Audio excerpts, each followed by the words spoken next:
Hei, lihat saya. Awalnya, saya tak pernah olahraga. Dan kini, saya berlari 5 kilometer.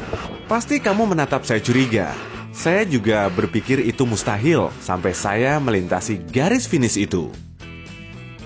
Semua berawal ketika seorang teman mengajak saya lari 5 kilometer dengannya.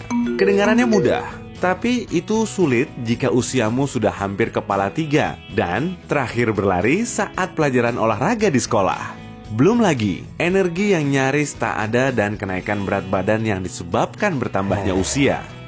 Oh, saya tak lupa menyebutkan bahwa waktu saya bersiap hanya 1 bulan kan? Ya, si pemalas ini harus siap lari 5K dalam 30 hari. Bagaimana cara saya melakukannya? Jawaban singkatnya adalah pelan-pelan. Setelah membeli sepatu lari, perjalanan saya dimulai. Saya mencatat kemajuan saya hari per hari. Hari pertama, saya menemukan rencana pelatihan 5K di internet yang mengatakan latihan dimulai dengan latihan interval. Jalan selama 2 menit, jogging selama 1 menit, dan ulangi itu sampai kamu jogging selama 30 menit. Jogging selama 1 menit cukup menantang. Perjalanan saya masih jauh. Hari kedua, tubuh saya sakit sekali dan jelas tidak bugar. Saya melakukan peregangan ringan begitu saya bangun tidur, dan itu sepertinya membantu. Atas saran teman, saya pergi ke pusat kebugaran hari ini dan melakukan sesi pertama saya dengan pelatih profesional.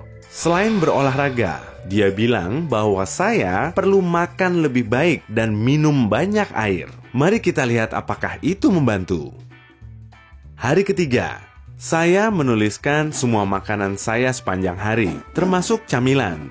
Makanan yang memberikan energi adalah pisang, oat, selai kacang, brokoli, yogurt tawar, coklat hitam, pasta gandum utuh, kentang, dan kopi. Hari keempat, astaga, nafsu makan saya besar sekali. Mungkin karena kalori yang saya bakar lebih banyak daripada sebelumnya. Jogging pagi saya berjalan sangat baik.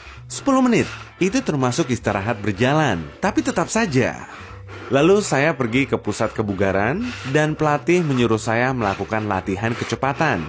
Berlari dari satu titik ke titik lain secepat mungkin. Itu parah sekali. Hari kelima, tubuh saya juga sakit hari ini setelah sesi latihan yang gila. Saya rasa itu akan menjadi hal biasa untuk sebulan ke depan. Saya menemukan grup lari di internet dan bergabung dengan mereka sejak hari ini. Awalnya saya ragu, tapi saat melihat bahwa anggotanya terdiri dari orang-orang dengan segala bentuk tubuh, usia, dan kemampuan, saya merasa jauh lebih baik. Saya menaikkan level latihan dan berlari selama 2 menit pada satu waktu dengan diselingi istirahat berjalan. Mendapat dukungan orang lain sangat membantu. Hari ke-6, ini hari Sabtu dan saya beristirahat. Ini baru akhir dari minggu pertama latihan saya, tapi saya sudah merasa celana saya agak longgar. Hari ke-7, pelatih saya menyarankan untuk bersepeda sebagai latihan silang. Jadi, saya bersepeda sejauh 5 km. Sekarang, saya tahu persis seberapa jauh 5 km itu. Saya merasa masih banyak yang harus saya lakukan. Hari ke-8, hal yang luar biasa terjadi hari ini. Saya berlari selama 5 menit tanpa henti untuk kali pertama seumur hidup. Saya juga mendapat bayangan apa yang orang sebut dengan mabuk lari alias runner's high. Endorfin, senyawa kimia bahagia yang kamu rasakan di dalam tubuh setelah berolahraga, sangat melimpah dalam tubuh saya hari ini. Sepertinya saya mulai jatuh cinta dengan lari. Hari ke-9, tingkat energi saya tinggi sekali. Saya tak lagi ingin tidur siang. Bahkan bos saya memperhatikan bahwa saya jauh lebih produktif di kantor hari ini. Hari ke-10, saya melakukan latihan kekuatan di pusat kebugaran. Banyak beban di lengan dan kaki saya. Tubuh saya sudah sakit. Saya juga mulai memahami hubungan antara makanan dan performa. Hubungan yang belum pernah berhasil saya lakukan sebelumnya. Hari ke-11, saya menimbang berat saya hari ini. Dan ternyata turun 2 kilogram. Saya yakin jogging adalah cara tercepat untuk menurunkan berat badan. Jogging saya mendekati 7 menit sekarang. Hari ke-12, pelatih saya mengatakan persentase lemak tubuh saya perlahan juga turun. Tak lama lagi, saya akan menjadi mesin lari yang ramping dan sadis. Oh ya, saya juga makan donat hari ini karena saya pantas mendapatkannya. Hari ke-13, saya berlari 10 menit penuh hari ini dan tidak kesulitan sama sekali. Ada peningkatan. Hari ke-14, saya bicara terlalu cepat, sangat kelelahan. Saya tidak lari hari ini dan curang lagi. Serius, apa kandungan dalam donat yang membuatnya tak tertahankan? Saya menyadari bahwa saat mengidamkan gula dan hidangan cepat saji, saya mungkin merasa lebih baik untuk sesaat. Tapi pada akhirnya, dampaknya buruk. Saya pun tertidur cepat. Hari ke-15. Hari ini adalah titik tengah resmi dan saya mendapatkan suntikan motivasi baru. Atau mungkin kepanikan karena waktunya tinggal sedikit. Ya, apapun itu, saya berlari 15 menit tanpa berhenti.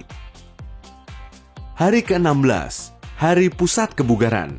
Kami melakukan latihan seluruh tubuh hari ini dan saya merasa bersemangat. Saya sangat termotivasi untuk menurunkan berat badan hari ini. Hari ke-17, saya melakukan 2 putaran jogging 15 menit dengan diselingi berjalan kaki 5 menit bersama seorang teman hari ini. Pelatih saya mengingatkan saya untuk ekstra hati-hati agar tetap terhidrasi. Dia bilang, bagi berat badan menjadi 2, lalu minum 0,02 liter per 0,4 kilogram. Artinya 2 liter untuk saya. Hari ke-18, saya memutuskan untuk mulai mengganti air minum dengan minuman isotonik karena lari saya makin lama. Saya harus mengganti elektrolit yang hilang itu. Otot di kaki saya juga mulai terlihat. Hari ke-19. Hari ini, saya menyadari kulit saya terlihat lebih baik daripada sebelumnya. Itu agak aneh. Jadi, saya mencari tahu tentang itu. Sepertinya, olahraga meningkatkan kesehatan kulit karena meningkatkan sirkulasi darah. Baiklah, keren, boleh juga. Hari ke-20. 10 hari lagi menjelang hari besar. Melakukan lompatan dari jogging 15 menit ke 20 menit itu tidak buruk sama sekali. Lalu apa saya sudah bilang kalau tidur saya kini lebih nyenyak? Tidak ada lagi malam yang melelahkan dengan tidur gelisah. Insomnia saya telah lama hilang. Dan saya turun 2 kilogram lagi. Hari ke-21. Bagian belakang paha saya sakit dan pergelangan kaki saya kencang. Pelatih saya menunjukkan cara menggunakan bola tenis untuk memijat area yang bermasalah. Saya juga melakukannya sampai ke bagian bawah kaki. Saya tak ingin tendon ini meradang. Saya sangat berharap rasa sakit ini hilang tepat waktu. Jika tidak, saya tak bisa ikut lari 5K. Hari ke-22. Phew, kaki saya terasa baikan. Syukurlah, saya khawatir ada urat yang tertarik. Pelari yang lebih berpengalaman mendorong saya untuk bersantai saja. Katanya, jika saya bisa berlari 20 menit tanpa henti, saya seharusnya bisa menaklukkan 5K. Semoga mereka benar. Hari ke-23. Menganggur. Saya menganggur seharian. Itu menyenangkan. Hari ke-24. Saya akhirnya naik sepeda lagi hari ini. Saya harus melakukannya lebih sering. 8 km. Beres. Hari ke-25. Saya merasa agak kaku lagi. Saya gulirkan bola tenis di seluruh area yang sakit, melakukan peregangan, dan berjalan cepat.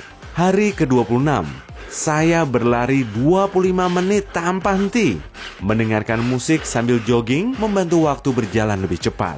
Apa kamu punya rekomendasi daftar putar lagu untuk teman lari? Tuliskan di kolom komentar. Hari ke-27.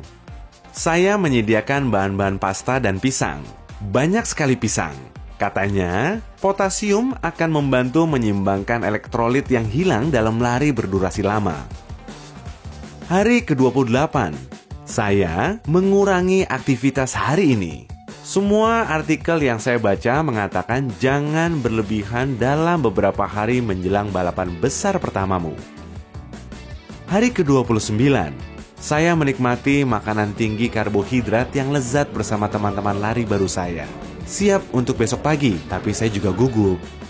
Hari ke-30, saya berhasil. Saya mengikuti lari 5K pertama saya. Saya sangat bangga kepada diri sendiri. Saya rasa program latihan saya pasti tepat karena lari 5K relatif mudah dan menyenangkan. Saya tak sabar mendaftar untuk balapan berikutnya. Hey, kamu siap mengikat sepatu dan mulai berlari? Selain melakukannya perlahan, awasi juga makanan yang kamu santap. Tetap terhidrasi dan latihan dengan perlahan, tapi pasti. Berikut adalah beberapa kiat yang bisa saya berikan. Belilah sepasang sepatu lari yang bagus. Jika kamu butuh penyokong tambahan, belilah penopang medis. Jika kamu merasakan sakit, entah itu di kaki, lutut, atau bagian tubuh lain, berhenti. Jangan sampai cedera memaksamu untuk berhenti melakukan aktivitas fisik apapun. Cari seseorang atau komunitas untuk lari bersama, terutama yang anggotanya pelari berpengalaman. Ikuti arahan mereka dan belajarlah dari mereka. Jika kamu punya teman untuk lari bersama, kalian juga bisa makin akrab. Yang terpenting, minta persetujuan dari dokter sebelum kamu beralih dari kehidupan bermalas-malas ke lari maraton. Jangan sampai tubuhmu terkejut dengan gaya hidup baru ini. Hey, jika kamu mempelajari hal baru hari ini, klik tombol suka pada video ini dan bagikan kepada teman. Berikut video keren lainnya yang pasti kamu suka. Cukup klik video di kiri atau kanan, dan ingat, tetaplah di sisi terang kehidupan.